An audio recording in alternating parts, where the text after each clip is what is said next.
Greetings, ladies and gentlemen. It is your favorite warlock, practicing necromancer. Today, I want to kind of bring something to your attention. Let's call it bringing it forth to the forefront of thought. Many religions today have their own philosophy. When it comes to raising children, any philosophy, every single one tries to compete for dominance. Hell, no one knows that more than I. And I'm raising a 5-year old through shared custody with my now ex. She's a Baptist and she wants our son to be Christian. I want him to choose for himself. I want him to, yeah, follow in my footsteps, but name a parent that doesn't want that. You know what I'm saying? So here it is. Her mother is trying to get him ever since he turned 5. All of a sudden, she's taken that interest so that she can bring him into and indoctrinate him into her church, which is run by and owned by Japanese, by the way, Christians, by the way, just let you know, and from across seas, which is kind of interesting, but also humorous because if you think about it, the different chapels, synagogues, are run by organizations across seas. I'm talking Spain, the Vatican City, that of, say, Islamic communities, Jewish communities, Hebrew communities, which date back to ancient um, Jerusalem. So there is a lot of different perspectives on this. I mean, in Satanism, the thought form is not until they're 18. They have to have a sound mind, a sound understanding to be able to get into this philosophy. But then you've got things like African voodoo. You have Caribbean style traditions such as Santeria, Pelo Mayambi, even. And I find it interesting how this is a family based lineage, ancestral lineage, which basically means if you are a priest or a priestess, a Hongan, Mambo, Mama, Papa, say for example, a Bokor or a Babalawi, a Kapalata even, then you, as the individual family member, may get called into service by the Loa. Interesting how that works, right? They choose you. But in Santeria, the they believe that fates step in. For an example, you look at the story of John Ramirez. The first video that I ever watched of this hypocrite, I might add, this loser that's broken just about every oath, as far as I can tell, and along with some others that actually see the same thing, including former members of his parish. The Dangers of the Occult in Santeria was the very first video that he ever put out. And in this video, he claimed to be the son of a warlock. He claimed that he wanted to get close to his father, but his father never took the time to get to know him. Always put his ass down. That's psychological, that's emotional turmoil. Okay? You see where that psychological aspect plays in. Now, here's the thing. Apparently, by the time he was like 10 years old, his father basically was killed in a bar fight. Now, his mother took him to a brua, okay, a brua, and a tarot card reading was done, cartomancy, and it was said that if he did not get in there, he would go blind. Into that religion, that he would go blind. You see, that's how rooted practitioners of these religions can get to. And JCI, the Judo Christian institutions have slaughtered their way through the world in the name of their God. Okay? How many Hebrew and Jewish customs, Islamic traditions have stated that you kill every man, woman, and child that has known a man? Okay? I mean, think of all the people that died over warfare in the name of Allah, in the name of Jehovah, in the name of Yezod, Jehovah. Wow. Yahweh, even. It doesn't matter if it's Eastern or Western philosophy. Psychology is deeply rooted in religion. We see this also in politics. When have you ever seen a politician place his hand or her hand on anything but a Judo Christian institution Bible, the King James Bible? When you go to court and they tell you to put your hand on a Bible, guess what? And raise your right hand. Have you ever seen them do that with a satanic Bible? How about the Wiccan, the Wiccan Bible? Okay, or a pagan Bible? No, no, you don't see that happening. But yet, there's doctrine there. So therefore, it's damned if you do and damned if you don't. You can have all this evidence, and they're so brainwashed that they don't see it. And and in today's world, I found it I found it quite interesting. I was reading down through a book on psychology today. I just bought this book from Books of a Million today, and along with a couple others, and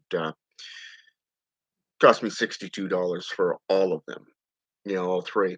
But it's okay. I mean, they're good books, and it's funny because of the fact in this book, Jordan B. Peterson's book, 12 Rules for Life, An Antidote for Chaos. Love the title, by the way. I read the back and I kind of skipped down through and I read a little bit of it. But I wanna kind of read this to you. Let me go back a couple pages here.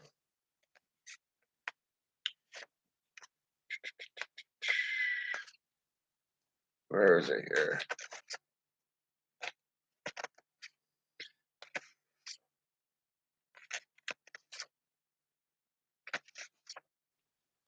Ah, right here. It's in the forward section. Okay. And it says the first idea or teaching is that morality is relative. At best, a personal value judgment. Relative means that there is no absolute right or wrong in anything. Instead, morality and the rules associated with it are just a matter of personal opinion or happenstance, relative to or related to a particular framework, such as ethnic, one's upbringing, or the culture or historical moment one is born into. It's nothing but an accident of birth. According to this argument, now a creed, I might add, history teaches that religions, tribes, nations, and ethnic groups tend to disagree about fundamental matters and always have. Today, the postmodernist left makes the additional claim that one group's Morality is nothing but its attempt to exercise power over another group. So, the decent thing to do, once it becomes apparent how arbitrary your and your society's moral values are, is to show a tolerance for people who think differently and who come from different diverse backgrounds. The emphasis on tolerance is so paramount that for many people, one of the worst character flaws a person can have is to be judgmental, right? Okay. And since we don't know right from wrong or what is good, just and this is the part that I really liked and it really kind of just clicked for me. I thought it was a most impressive thing I ever thought, read. And the reason for that is because I was thinking of my relationship with my son's mother, my now ex. Coming from two different religions, two different ethnic backgrounds, because I'm 25% Native on my father's side, and she's pure European and white. You know what I'm saying? So it says just about the most inappropriate thing an adult can do is give a young person advice on how to live. Okay. Now, what's interesting about this is that even this book, this author speaks to John Milton's Paradise Lost. You're dealing with Homer's Odyssey, you know, you know, Paradise Lost, Homer's Odyssey, um, Dante's Inferno, you know, and I even took it a step further with J.K. Heisman's The Damned. I love this book. Okay. So when we get into, say, for an example, Paradise Lost, I'm going to take you to book one because this is something that I found so funny and it's so accurate too. And I guarantee it, all you Christians out there that's going to be watching this is going to go, "Oh, he did not." You know what I'm saying? I guarantee it, they're going to be, in that state of let's fuck this guy up. Let's, apply our domination rights, intimidation, stuff like that. And guess what? It's not going to work. They're gonna even try to ban this book from schools and everything else too, because that's what they've been trying to do lately, okay, throughout America. Book one, The Argument.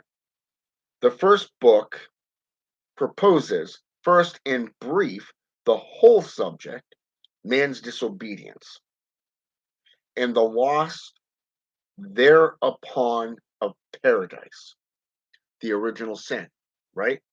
That comes from the mainstream JCI, okay, the original sin, where Adam told the truth, but Eve chose to lie and said, "Well, he gave it to me." Well, and technically it was the other way around. So I apologize. Adam said that Eve gave him the apple. But yet, by putting blame on her, he committed a sin. Okay? So therefore, when you look at the story of Adam and Eve in the garden, the serpent simply enlightened Eve on how they will not die, but they would live. And it comes down to that perception.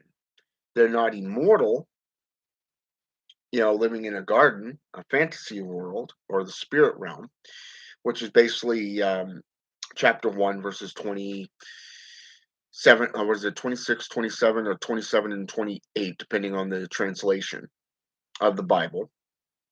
And where they are created in a kind of like a unisex type thing. And then when you get into chapter 2, verses 16 and 17, then it becomes man and woman in the spirit. Okay, so you've gone from the spirit to the flesh. Now, what's interesting is now you're bringing in the cardinal sin.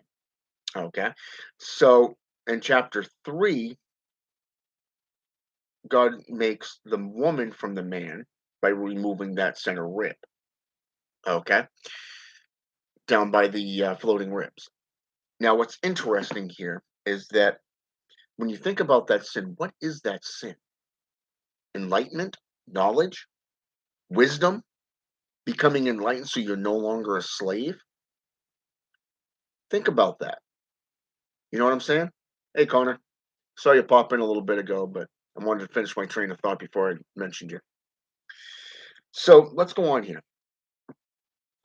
Wherein he was placed, then touches the prime cause of his fall. Okay, his fall. Okay, the serpent, or rather Satan, and the serpent form, who revolted from God and drawing to his side many legions of angels, was by the command of God driven out of heaven with all his crew upon the great deep. Okay. Now this is what's interesting here. The earliest form of Satan in the Bible, if you actually take the time to read the Bible from Genesis 1 to the book of Revelations, chapter 22, is in the book of Chronicles, where Jeremiah is wrestling with his angel. Technically a demon, but they refer to it as an angel. Now, here's the funny thing.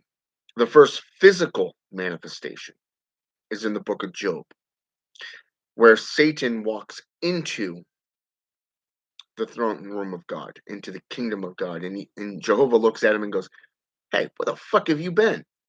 Where the fuck have you been?" And he says, "Here, there, and through and about. Oh, by the way, your people are not living right for you." Hmm. Now, if you read the Ten Commandments found in Deuteronomy, Leviticus, Hebrews, thou shalt not worship anything above in the heavens, on earth, or in the earth, right? That means heaven, earth, and hell. Okay. Now, they can even discern the difference between a holding cell and that of an actual prison. And that's modern language right there for you. I did a video about a month or so ago showing you the difference just by using biblical scripture, showing you how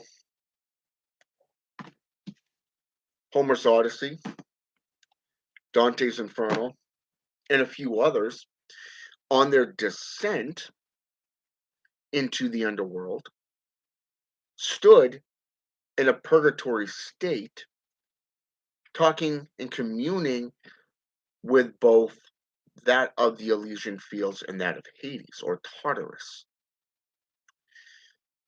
Interesting how that works, right? But if you break it down and you look at, say, for an example, hell, or the place of lake and fire, the lake of fire or hell is considered to be a holding cell, a modern day jail, if you will. Now, what's interesting is once you get into things like Sheol and that of Jahannam,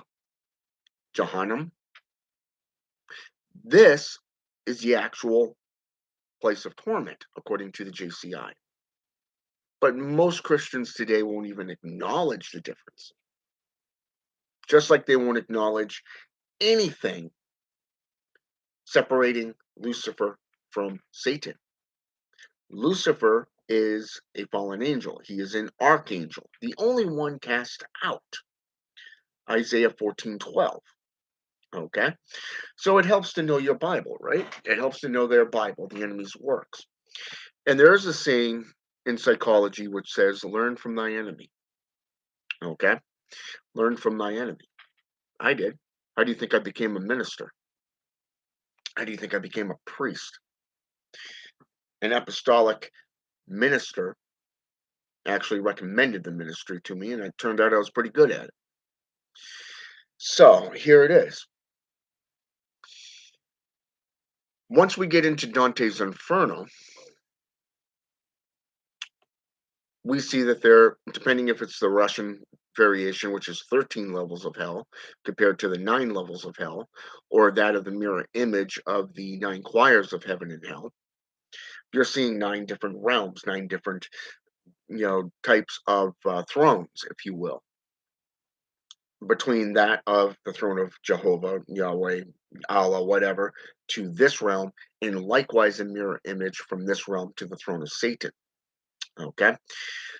Now, like I said, the earliest physical form of Satan was in Isaiah 14:12 through 15. And you can actually go in there and read those verses and see what I mean when I say that Isaiah 14:12 says, "How thou hast fallen, Lucifer, son of the morning." Okay. So by knowing that, then you can go on to verses 13, 14, and 15, where it states he wanted to set his throne above the heavens of God. Okay. But if you go into the Islam tradition, that of Shaitan or Iblis, Iblis was the king of the Shaitans. And he started out as a man. But when he got between in front of Allah, the proposal was that you bow down to the man of clay. He simply looked at him just like Lucifer did and said, "Why the fuck should I do that? I'm a being of fire. He's a being of clay, a lesser form, and you're putting him above me? Fuck that. I'm going to go make my own kingdom." So, guess what? That's what he did.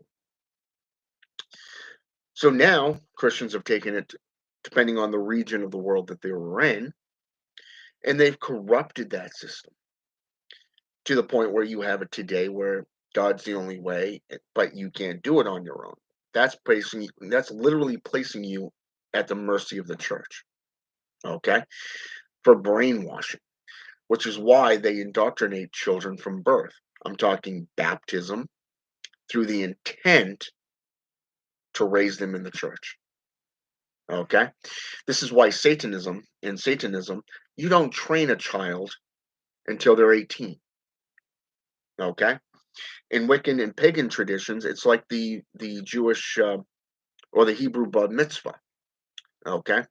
Where when they come of age is when they decide, I'm going through puberty. Guess what? I want to become a man. So I'm going to write this out. I'm going to do this, this, this, and this through the Yom Kippur rites.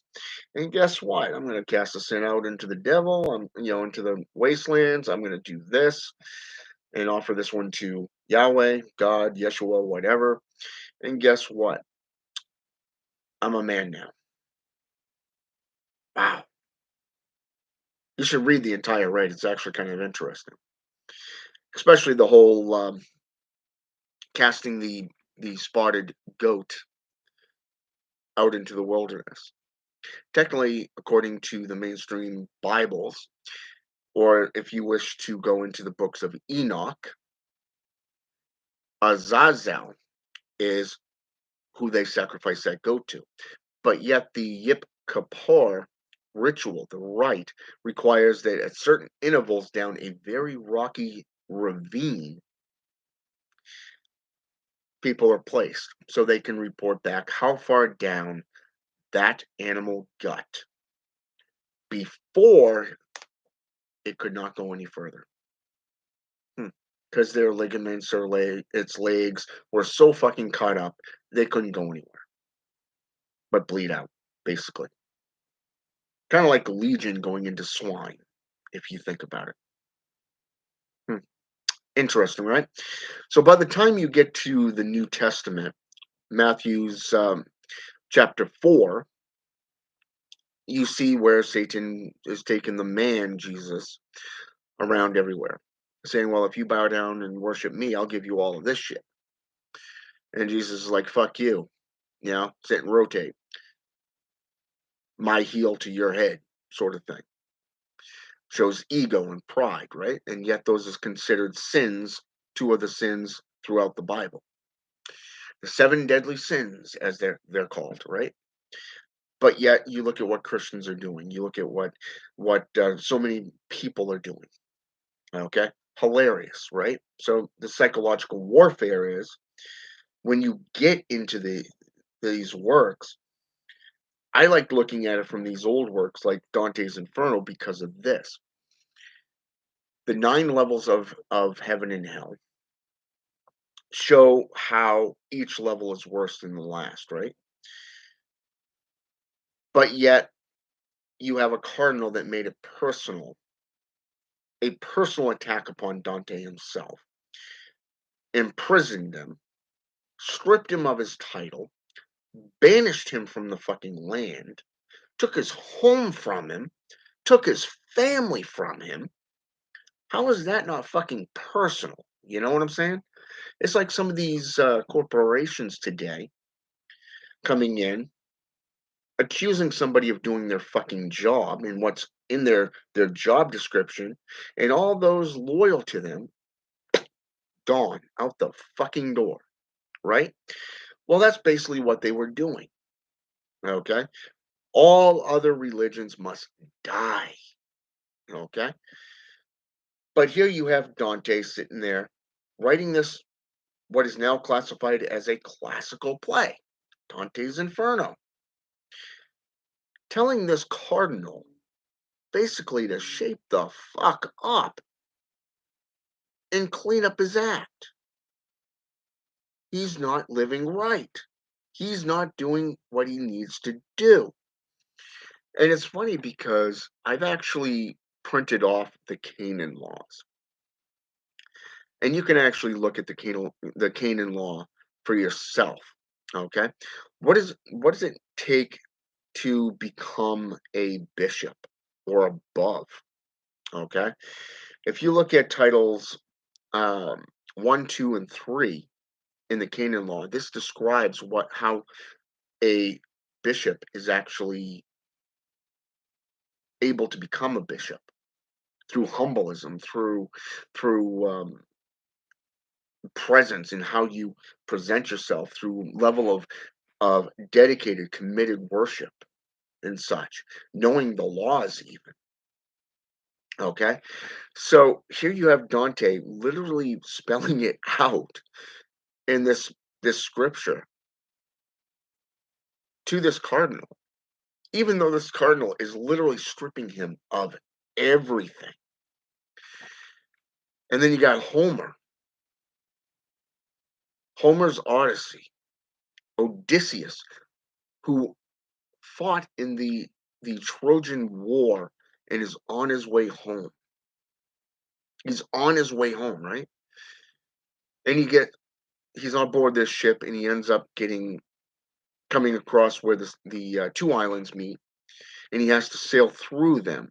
But there's a catch: the sirens are on this island, and their enchanted voice can lure the most loyal man to his demise. So he ties up the crew, puts in earbuds, or earbuds that were back in the day, basically cloth or cotton balls or whatever you want to call them. And he starts sailing through, and he saves the day. Right? Well, that's one variation of it. Another variation, such as this, within the classical tale of Homer's Odyssey, is that Homer spent time with the siren, with one of the sirens, spent years learning from her, necromancy from her, learning how to traverse time and space and work with spirits and descend into the underworld, much like Inanna, Ishtar, and Erishkigal, and so forth. And it's interesting to see while he's doing this, his wife is trying to hold down the throne at home because the nobles want to marry her and become the new king, basically stating that he's dead, that he died. Okay, so she was smart, just like her husband. Odysseus kills the siren and goes home, but he goes undercover because he realizes that all these nobles are trying to stab him in the back and take his throne and his woman. How is that not adultery? How is that not do not covet thy neighbor's wife? You see what I'm saying? How they're all tied in. So the queen says, hold that thought, goes into the next room, comes out with the bow of Odysseus, the hunter's bow, because Odysseus was the only man to be able to hook that onto that bow and be able to fire it. It was that powerful. Almost a magical totem, if you will, a dark totem, a relic, if you will. And every one of these freaking nobles tried to hook that thing on there, that string on that bow, and could not. But Odysseus did. And they hated him. They tried to grab him and realized, oh, fuck me. Sideways. The king has returned. Hmm. Doesn't that ring a bell yet again?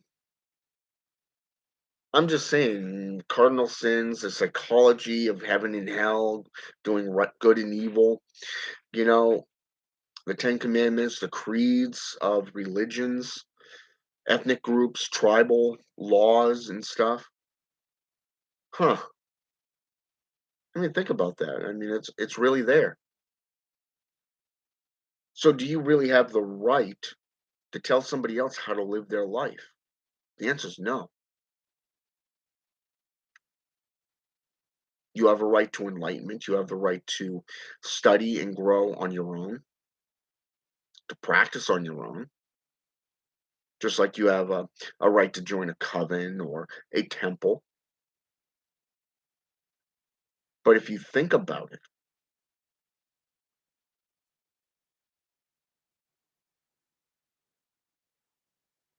what's wrong with a little enlightenment? I mean, you consider going back to the 16th, 17th century, there's a little thing called the poetical text. When Jesus was crucified, it is said that he spent 3 days in the underworld and brought back the keys to Gehenna.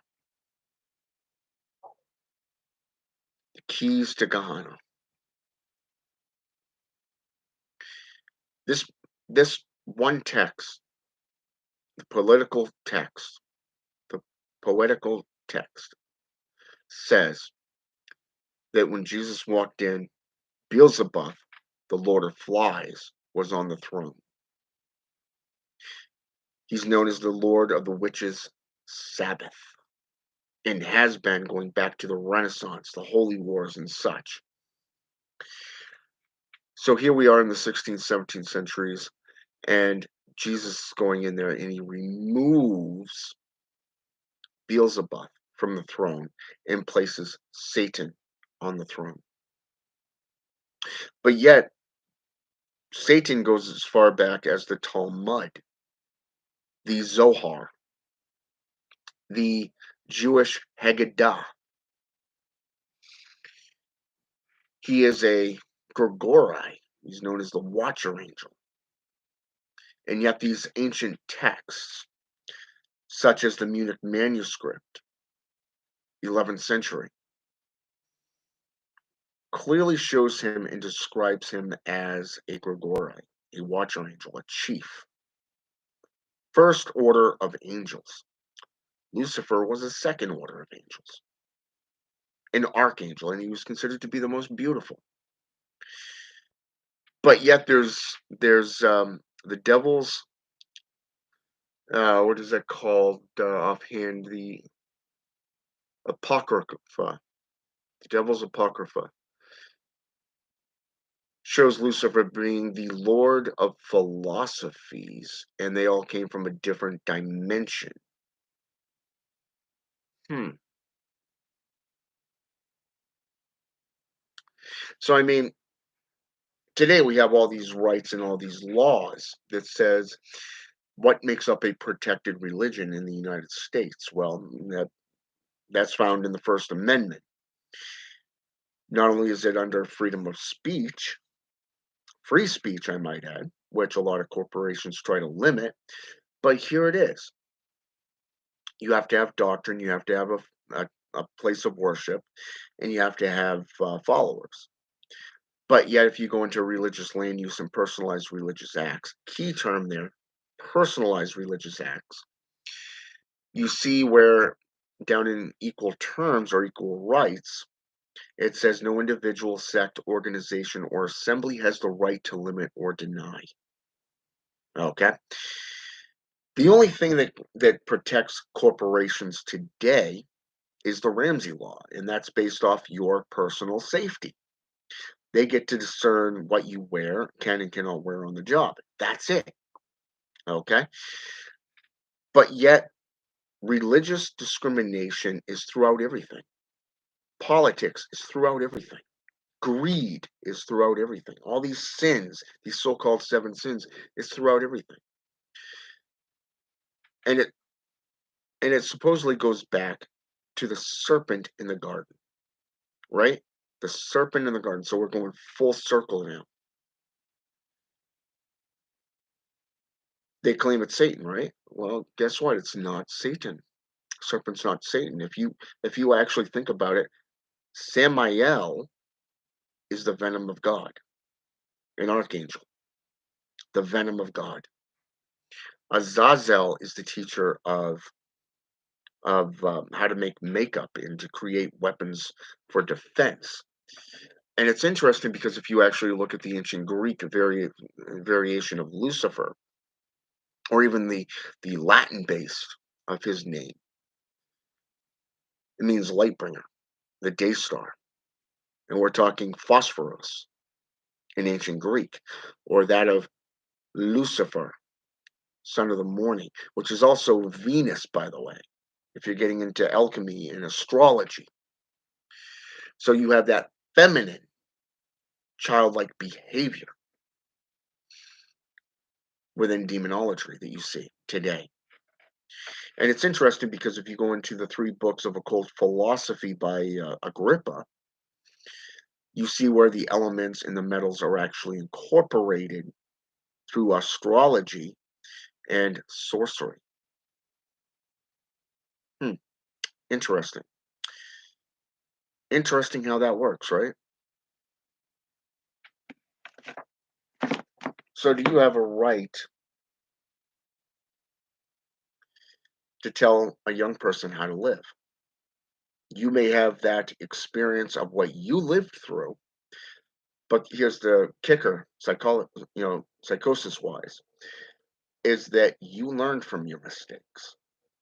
You could tell a child every day not to do something. I guarantee it, they're going to do it anyways. As Marcus Aurelius so colorfully pointed out, to expect a good man, to an evil man, a vile man, not to do evil. It's chaotic, it's foobar, it's fucked up,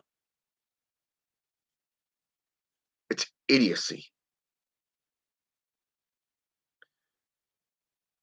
So if you think about philosophies and you think about psychology, how do you grow? How do you mature? You got to get out of that system. You want to get out of the matrix so that you can grow, you can mature, you can learn on your own because nobody has a right to tell you what to believe. No one has a right to tell you what to practice, especially since every single one of these motherfuckers has performed human and animal sacrifice. And yet they're preventing others from doing the same. How is that not equal rights? You see the psychology there. It's really fucked up, right? So here, so today, you got so many individuals, groups attacking each other.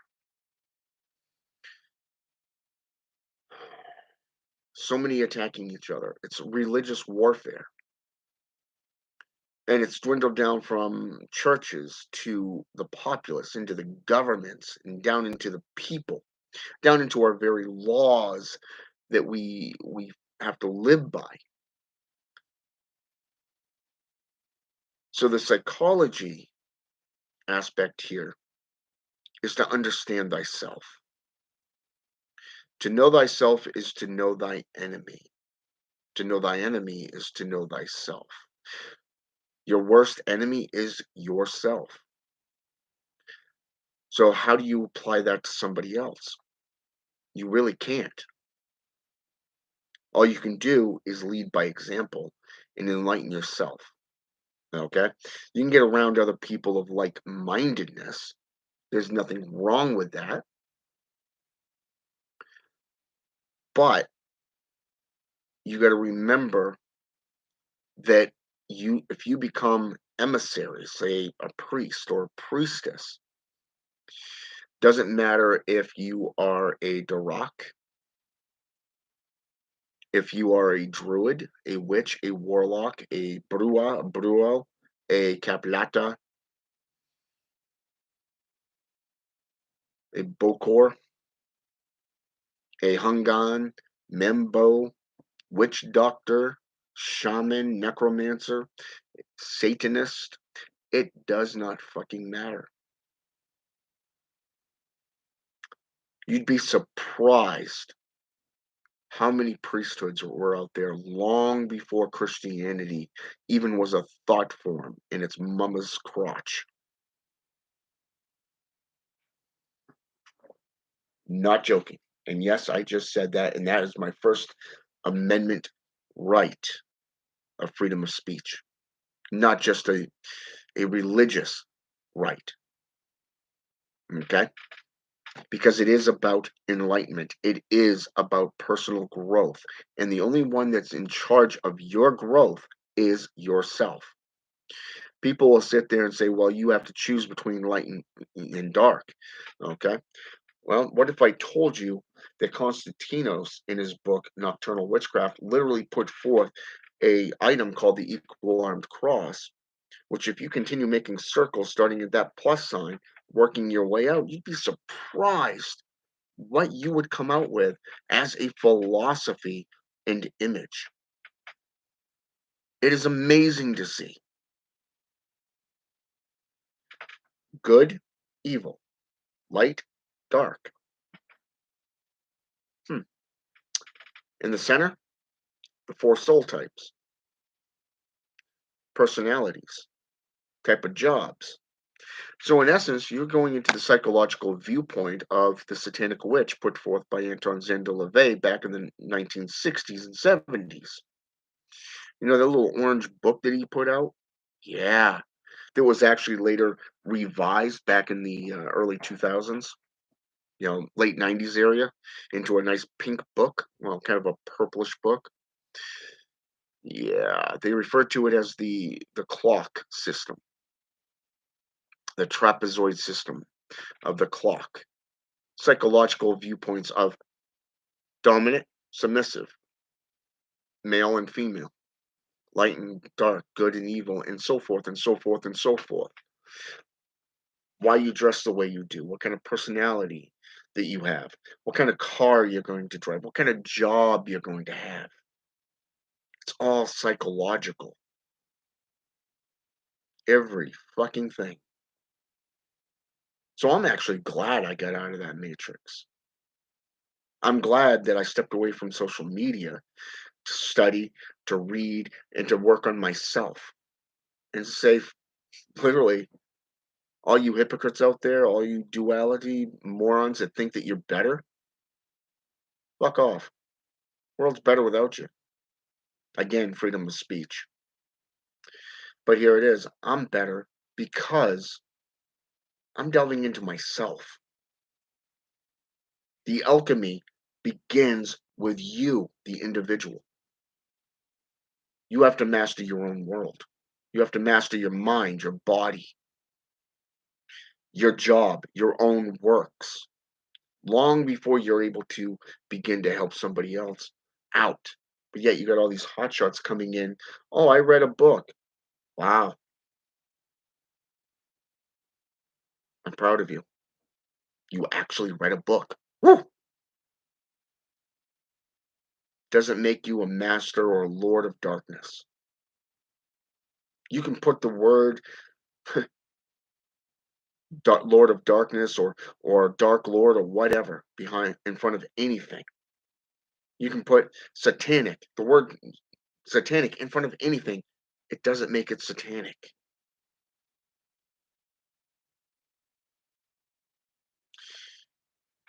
It's called reverse Christianity. Most people don't do their homework. They don't realize this stuff because they don't reflect upon the day-to-day events that take place in your world. People telling you that's not right. People telling you, well, you stole from the store. Really? Because I put the money towards my employees for extra work shifts? Or which is basically in my job description? Or how about, say, for an example, guilty by association? Hmm, what's the thought form there? Well, because you're in an inner circle, you must be guilty, so you must assume that they know something. Hmm, like there's some kind of conspiracy plot, right? So you got 2, 3 people getting terminated behind this one person that supposedly committed the crime, even though that person came forth and said, "Hey, they had no idea." Wow. Well, they're guilty. Gotta get rid of them. Well, here it is. Joke's on you. Because while you're playing these fucking games, these people that are actually putting themselves out there, applying their craft, applying their knowledge, learning, growing, and evolving through practice, study, their worlds are getting better.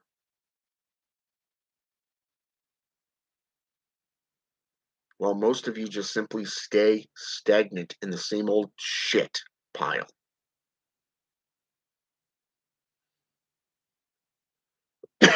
Excuse me.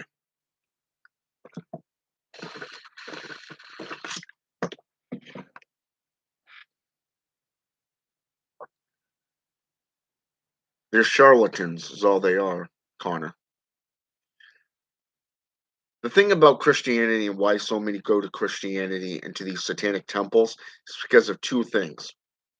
And if you actually look at how they speak, how they dress, and how they act and present themselves, you will notice this stuff through psychological capabilities. Okay. Number one, the most basic human thing. You want somewhere to belong. You want to be liked, right? You want to be liked. You want to belong to something. So you join a crowd. It doesn't matter if you lose yourself in that crowd. You just want to be there because you don't want to be on yourself. You don't want to be by yourself. You don't want to be alone. Okay? This is something that everybody can relate to. It has nothing to do with psychology. But they'll sit there and say, well, he's the only way, but you can't do it on your own. Then how the fuck does it get done, right? Well, guess what? Step back, tell these motherfuckers to piss off, pick up a goddamn book or a bunch of books, start reading. They'll look at their sources and go, oh, okay. 12 rules for life. Okay. It's mentioned Paradise Lost, Homer's Odyssey. Hmm. It's mentioned all these occult practices. It mentioned the Bible. Okay, well, let's just go out and get these. I'll go out and purchase these books, read them, study them, break them down. Wow, these people are morons. They're zealots. They're evil. Why? Because they're learning for themselves. They're not following the herd conformity. Okay, so here it is. Here's the second part: the entrapment, the brainwashing. Because you don't want to be alone. You want to be someplace to belong. So now it becomes about entrapment because it's either you follow their way and their way only, or there's the fucking door. You're shunned. But hey, we love you. We don't want to see you go to hell. We don't want to see you go to Gehenna, to Sheol. You live by our way. I mean, you go to some of these small communities that are still out there today, like those that ride on horseback carriages. I can't think of the name of them offhand. They live down in like PA area. There's some in VV, Indiana, and hell, even right here in the state of Maine. Okay, and these people used to come into where I used to work at Duncan on Union Street when I first came to Maine after I got done with Tractor Supply. And it was funny because you'd see these, that they're Amish, because of their beard, the way they're dressed. They always dress the same. The women dress the same. The men dress the same, and they always have those beards. You know what I'm saying? And the black hats. You know, almost like the redcoats. Hmm. And it's funny because, or even the Pharisees, even, and they think that they're right, but yet they're the nicest people around. Not a fucking bad word to say to anyone, but yet they're the first ones that will cast stones. Oh, you want to leave our community and go to college? Oh my God, you went to a party? Nope, shunned. Oh, you want to make friends and go to a different church? Oh, nope, you're shunned.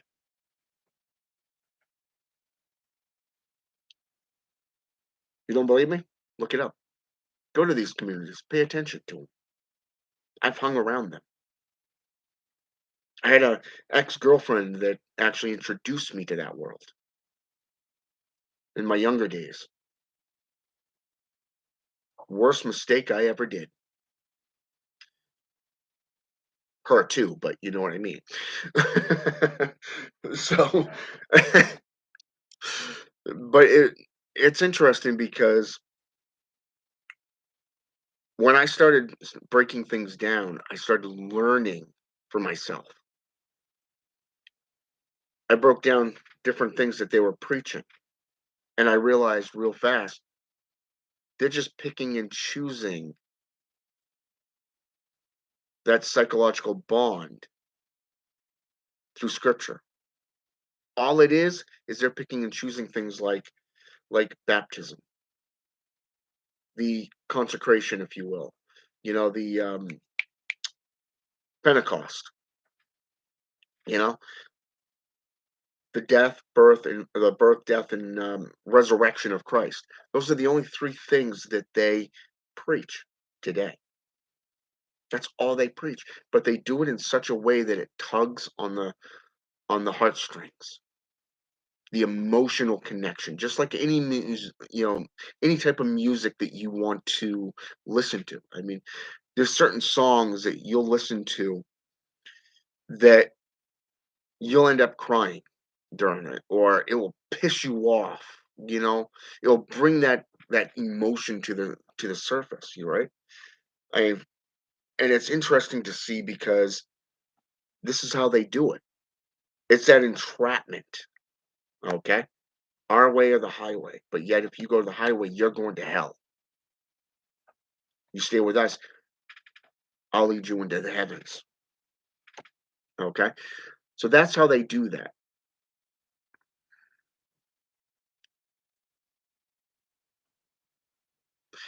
And if you look at, say, for example, atheistic Satanism, that's another psychological viewpoint because number one, to sit there and say I'm a devil worshiper and then deny the devil, that's hypocrisy.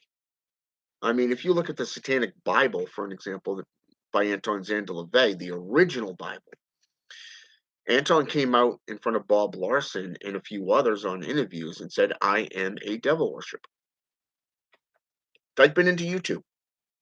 It's right there, full color. Okay. But yet in today's society, oh, we're atheists. Okay. If you're atheist, if you ever looked up that terminology, apparently not because you're being dualistic and hypocritic. It's called hypocrisy. Atheism means that you've already decided there is no God, there is no devil, there is no heaven, there is no hell. Only thing that you believe in is what has been proven beyond a shadow of a doubt. What you see. You're real, I'm real. God? Yeah, fuck you. No such thing. Satan? Nah, no such thing. But then you'll go into your temple. You'll go into your temple and you'll call on these beings for their powers. Look at the invocation to Satan. Go ahead and read that when you get a chance. But then I want you to go into the book of Leviathan and read the 19 Enochian keys, specifically that of the last sentence. Be friendly unto me, for I am one and the same. For we are one and the same. Keywords there. We are one and the same. Be friendly unto me, for we are one and the same. The true worshippers of the highest and infallible King of hell. Hmm. Wow. Satan's real, right? But yet you're denying that very magic that you're calling on, that very favor that you're calling on. You're asking for benefits, you're asking for this and that, and then you're denying it, basically, effectively canceling it out through duality. Then you get into agnostic Satanism. Well, we believe something's out there, but we need scientific proof. Look at the fucking ghost hunters. These people that go into abandoned buildings with IMF and going, oh my God, something moved. You're psyching yourself up. That's not proof that there's a spirit. There could be a wire on those chairs. It could be prearranged. Someone in the background that you're not seeing. Have you forgotten about the technology that we have today? The blue screens. I first I'm going to tell you a story. When I was younger, Channel 2 News had an anchor by the name of Rory Johnston. He ended up being my big brother through Big Brothers Big Sisters. One day called me up and he says, "Hey, you want to come in and watch the news from the actual room? I can tell you it's smaller than it actually looks on TV." But I was watching how the weather was done. All those green and blue mats on the wall, all you're looking at is a computer generated image placed on two different TVs. So when the guy's handing over here and he's doing this and he's looking at the camera that's over here, he's literally watching his hand on this computer right here, on this TV screen right here. Okay? So he's actually guiding his hand. They've trained themselves. Okay, this is the state of Maine. This is Arkansas. This is Florida. This is Canada. Oh, this is the fucking Gulf of Mexico. You know what I'm saying? That's how they do it. So it's scientifically proven that you can make an illusionary state when doing meteorology. Okay. And they're not reading the papers in front of them. They're reading it off the prompts in front of them. It's a little black camera that has the words going up. So all they have to do is read it. Yes, there's a little bit of humor involved. So I mean, this was back in the 90s, okay? Back in the fucking 90s. The early to late 90s, okay? Before he moved with his now wife. And it's funny because agnostic Satanism is psychological. Okay, we need scientific proof, but wait, we believe something's out there. Well, that's what that's about. Okay, so then you get into the play of spiritual and theistic Satanism. Guess what? These are one and the same practice, one and the same. There is no difference between them. They all preach regurgitated materials of Levian tradition. Unless you're the Cathedral of the Black Goat, or say, for an example, that of Reverend Caesar 999's Vampiric Order. Well, if you're part of that order, it's just basically you hate and slam everybody else and try to think of yourself as a super soldier. Wow, delusions of grandeur there. But if you think about it, then theistic Satanism is, well, let's get to know these demons on an equal level. Okay, pretty cool. I get it. Luciferianism, masks. Where's the psychological cycle pump there, right? Oh, well, Lucifer and Satan is the same being, they're just opposite ends of the same proverbial coin. Michael W. Ford. Interesting how that works. Hmm. So every time you call on a aspect of the devil, you're playing reverse Christianity, playing into the church,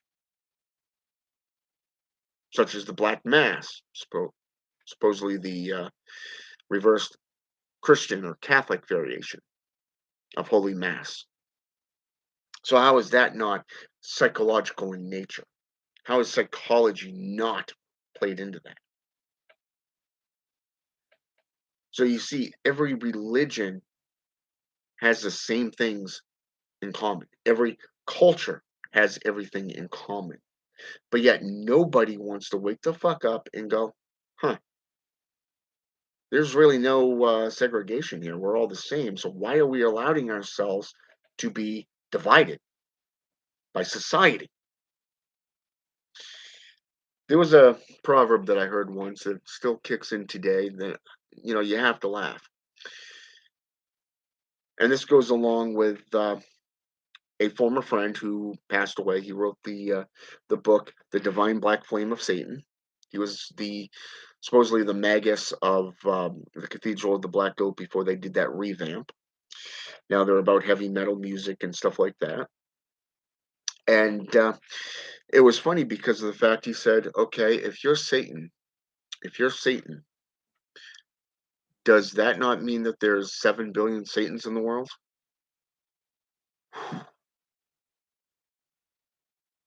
That's deep. That is deep. So here, so then you have that proverb that I spoke of.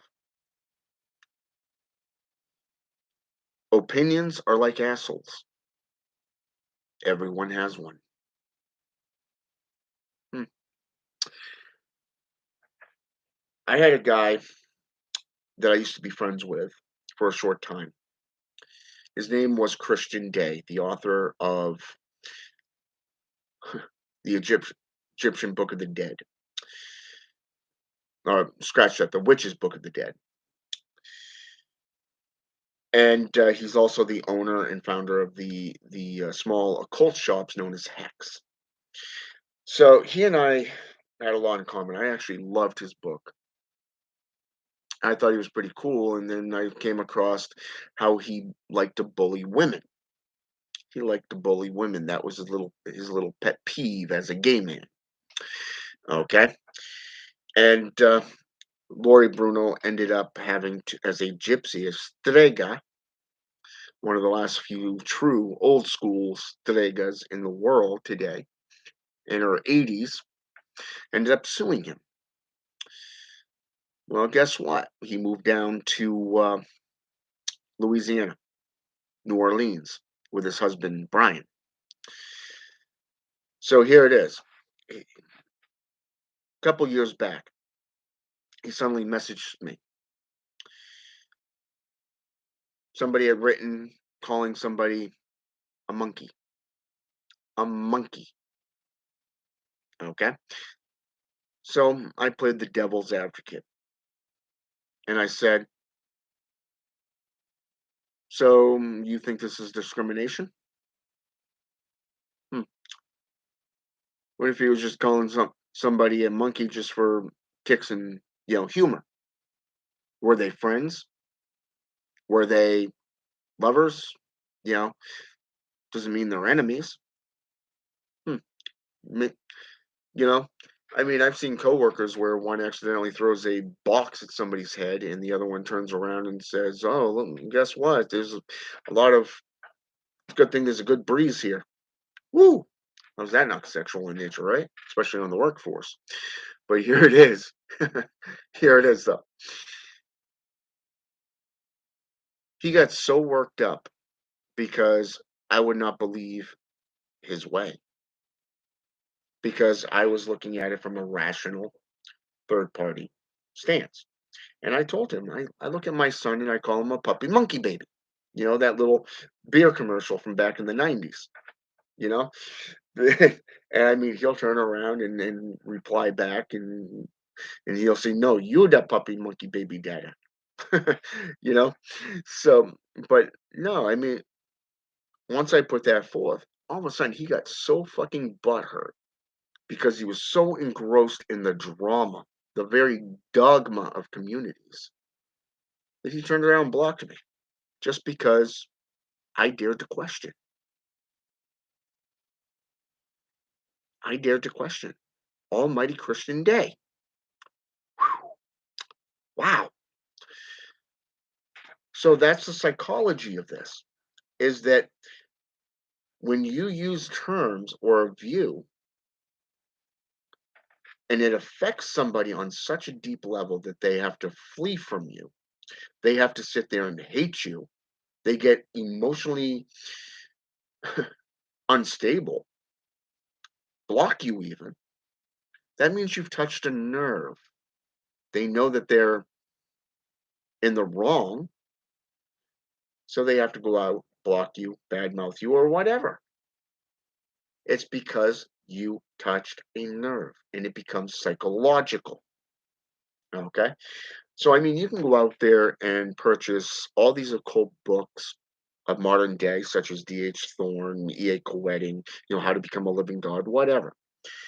Now, personally, I can tell you I've never read D.H. Thorne's books.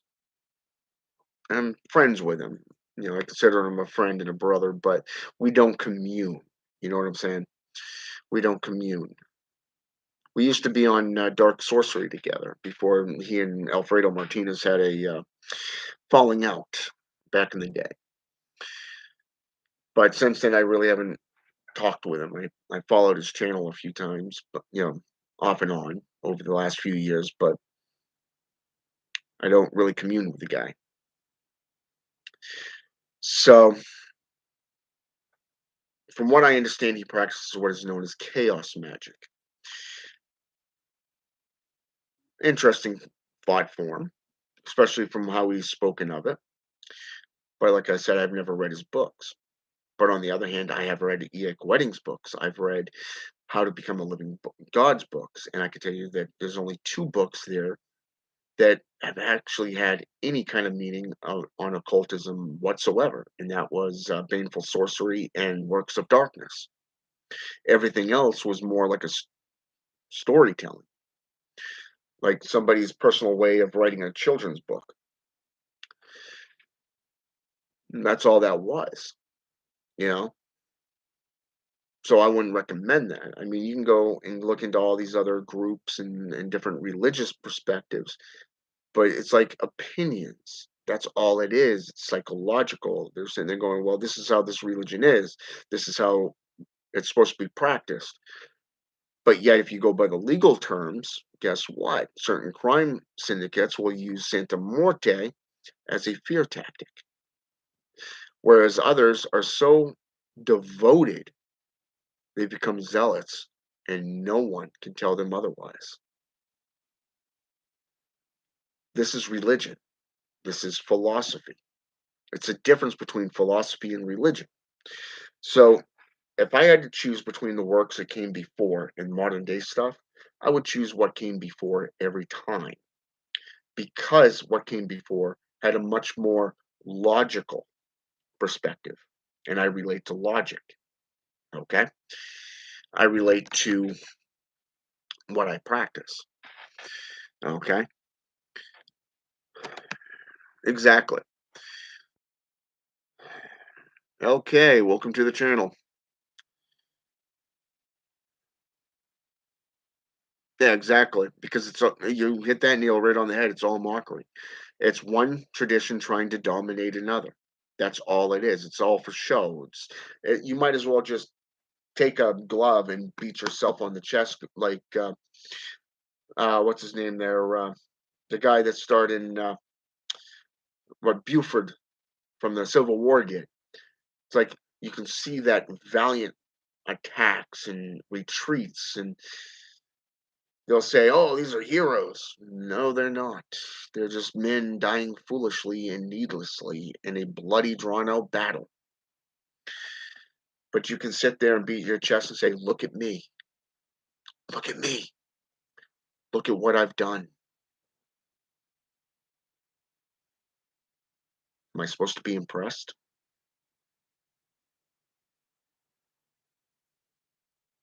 Wow. You see, that's why I always tell you guys, your path is yours alone. It has nothing to do with other people. I mean, I get you want to be rich, you want to be famous, you want to, you know, you want to be a part of something because you think it looks cool, but you don't have to sit there and go out and go, hey, I've written 12 books. I'm a fucking big time author. You know, Michael W. Ford's written how many books? Raymond Buckland wrote how many books? S. Conley, Reese, she's written how many books on demonolatry? Wow. Okay. How many books on Satanism are out there? Different perspectives? Hmm. But yet the old grimoires and, the old tomes, they're still the best. They're still the truth because they're closer to what the truth was. Not this corrupted, watered down, regurgitated bullshit that we have today. It's a waste of money, a waste of fucking space on the bookshelves at the stores. I mean, 62 fucking dollars and change for 3 fucking books? That's ridiculous. That's like saying, "Okay, I'm gonna charge you $69 for a small little fucking pamphlet based off Belial." Or how about $300 for a grimoire based off, say, a compendium like Bald does? No, fuck that. No, that's psychological. It's called consumerism, supply and demand. It's based off greed. Oh, wait, that's another one of those little tiny sins from the Hebraic system, isn't it? Ooh, yep. So there you have that one.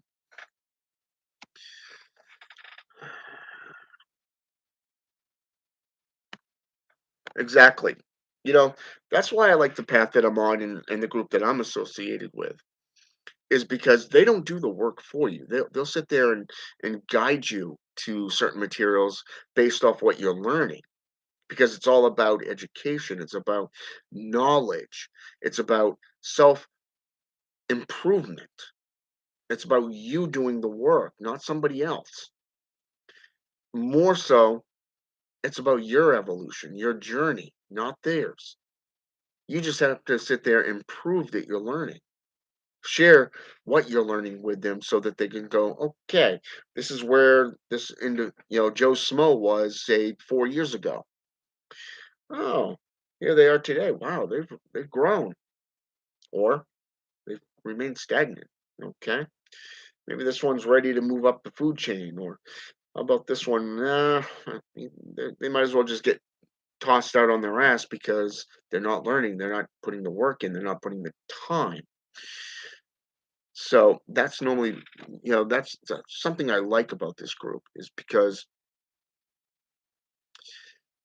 it is about you, and you are the one that can rise or fall on your own doings, your own words, how you present yourself, how you how much time you put into your practices and your studies. When I'm not at work, I've got my face stuffed shoved in books. When I'm not doing that, I'm in the ritual room doing worships, daily meditations, daily offerings. I'm not giving, blood offerings on a daily basis. I save that for rare occurrences because you don't want the spirits to get too dependent on it. If they do a good job, yeah, here you go, man. I asked you for this, you went out and did it. It was like fucking mind blowing. Hell yeah. Here's 3 drops of my own blood. It's my sacrifice. My pain is my offering to you. You know, that's what a sacrifice is. That's what, you know, a offering is your time, your everything to do with you. Okay. That's what that is. It's also psychology as well because you have to get into that persona. You have to get into that mind state. Now, how do you get into a mind state? But through psychological means of understanding your true self. Okay. Who and what you are. What are you relating to? Okay. What region of the world do you compare your magic to that you relate so much to that you've delving into that tradition on such a deep manner and studying it? Okay.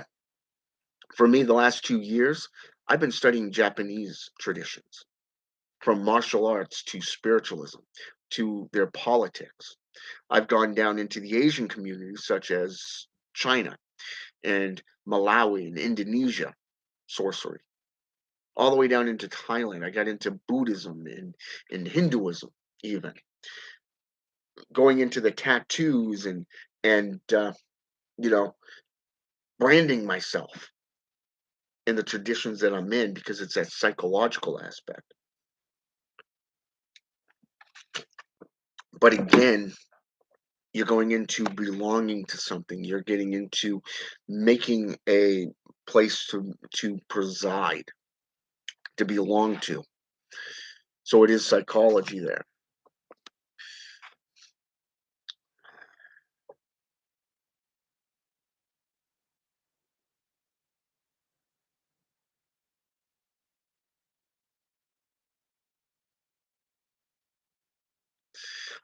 Reverend Kane, last time I saw her, and it's been what's it been now? 7 months since the last time I was online. Last time I knew, he was writing a new grimoire. It was like the main Bible, and I think it was being sold for like $400, $500, or something like that.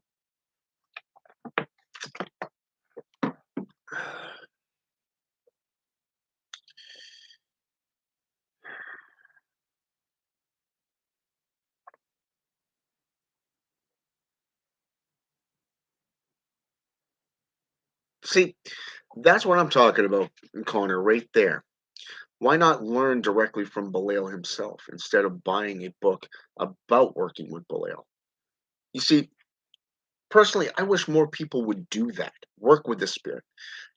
I work with my beloved patroness and patron, okay, daily. They're my guides, my teachers. And if you actually look at the very definition and purpose of an angel compared to a demon, An angel is nothing more than a messenger, a warrior. That's all they're made for, being a messenger or a warrior. But if you look at a demon, they're guides, protectors, guardians, teachers. Look at the 3 books of Enoch, for an example, where it literally comes out and describes what these angels did, what these fallen angels did, what these beings did after they came down to earth.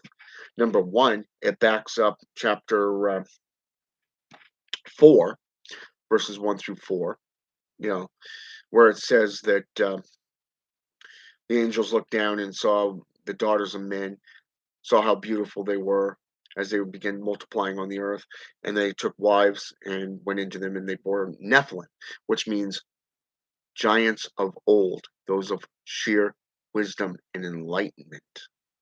Okay, but yet these beings were wiped out. Okay, why? Because they were different. They were not of the traditions of those times. So, I mean, if you learn from these beings, they will teach you, they will guide you. I look at I look back at a curse I once did, and I couldn't believe how my patroness guided me to a gibbet box, which is in Jewish mythology, folklore, even in traditions of black magic. How to ensnare not just a hostile, baneful spirit that doesn't coexist with other beings through exorcism and stuff like that, but you'd be surprised you can actually do that to an enemy as well, a living enemy. My patroness, literally, during this curse, I started out with a jar, cursing jar, and I was using brimstone powder and graveyard dirt and black sand, black powder and pepper and all that stuff, and paprika and a whole bunch of stuff, along with bones and rusty nails and all that stuff, along with this person's photo. And it was funny because I had everything in there, and all of a sudden I kept hearing that whisper, and it was like, okay. I was up at Hobby Lobby's one day, and they had a sale going on for boxes. These old fashioned, almost like small chest type things. You know, and I end up realizing during this rite, draw seals of your intent upon it. You got wardings, you got on the outside, and on the inside, you got these seals for entrapment and torture and a whole bunch of painful stuff. And next thing I know, I had all this stuff put into this box. I had it sitting in the triangle of evocation. I had the 3 candles on it. I was burning them, pouring the wax over it, sealing the box up. And before long, I realized I just created a Dibbit box to eliminate an enemy. An enemy. And this person has literally lost everything. Like, this person has literally vanished without a trace. I mean, every so often somebody brings this person up to my attention, but for the most part, this person is gone from my life completely. You can sit there and badmouth me all you want. It's just, you're not in my life. I don't waste my time on you anymore. And as your fade over to oblivion. And that's the funny part, because if you think about where these customs come from, like say Arabic or Islamic, Jewish, or even Hebrew customs, such as the amulets and the talismans, the relics, the holy relics and everything. This is where these were derived from. Okay. And it's like, and everybody thinks that Christianity is right. Bullshit. Before Christianity, you had Zoroastrianism. Before Zoroastrianism, you had independent, religious cults, such as the cult of Anubis or the cult of Artemis, the cult of Isis, even in Egyptian mythology. You had the virgin suicide, sacrificial cults of ancient Greece. You know, you go worldwide, you're going to see this shit. And when you get into the gods and the folklores and everything, you got the sin eaters and which were literally right up until the early 19th century, which is one of the early forms of modern necromancy as a video game, if you will. And but if you actually go back into the actual practice, a person that's dying or has died, recently died, there's a person called a sin eater who eats the last meal of that being, and guess what? Taking all their sins into themselves. That's why they were called sin eaters. Okay. You go into the berserkers of Norse mythology or that of Aztec. All they were very angry people. They were so ferocious, nothing could harm them, and they just barrel ass through the enemy. And that's how they became feared. Hey, James. So yeah, there was a lot of things that people don't know. So I mean, if you work with spirits, they will reveal this stuff to you. So I mean, it's up to you on how far you want to go.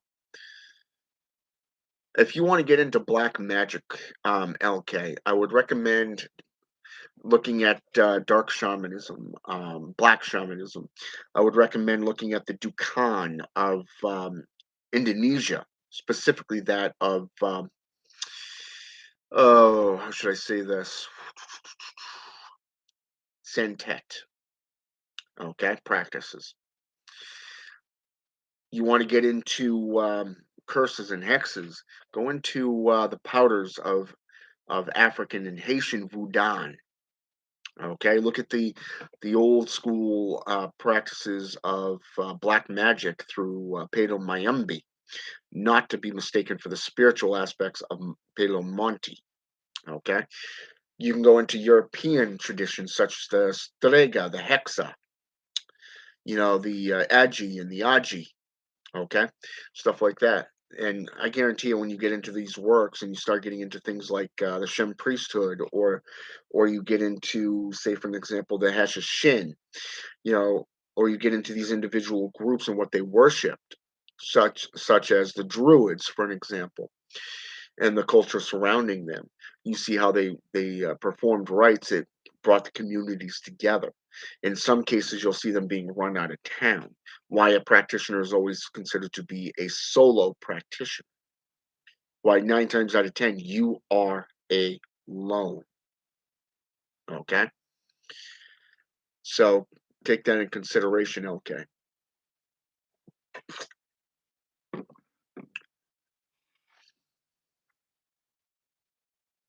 See, I don't go through those schools.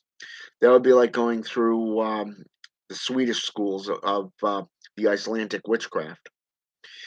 Going through the, say, for an example, the Roskina, for an example, which was said to be broken up into two trains of thought: the Northern school of philosophy and that of the Southern. Why not put them together? You'd have that complete tone.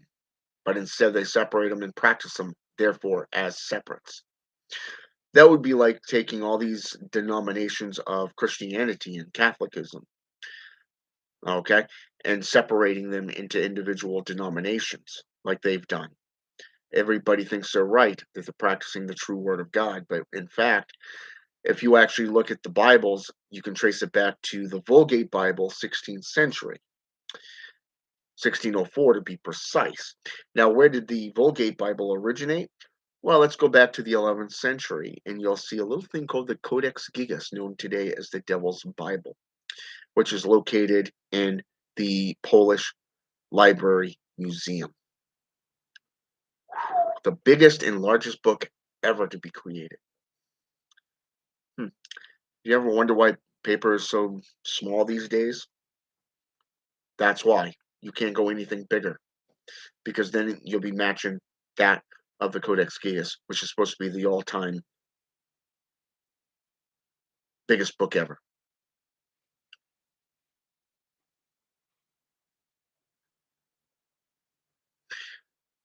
Dante's Inferno was actually 15th century, just so you know, not to be mistaken with Reverend Dante of Reverend Cain's little pet project. So just to let you know. I mean, don't get me wrong. I like Reverend Cain's work, especially on demonology and Satanism. Coming from me, that's high praise because of the fact that I am a former Satanist of 30 years before I became a necromancer. And I like Alistair Notch's stuff too. Alistair Knott is a very good Satanist. He's a theistic Satanist of 35 plus years. He's also the head of his own coven.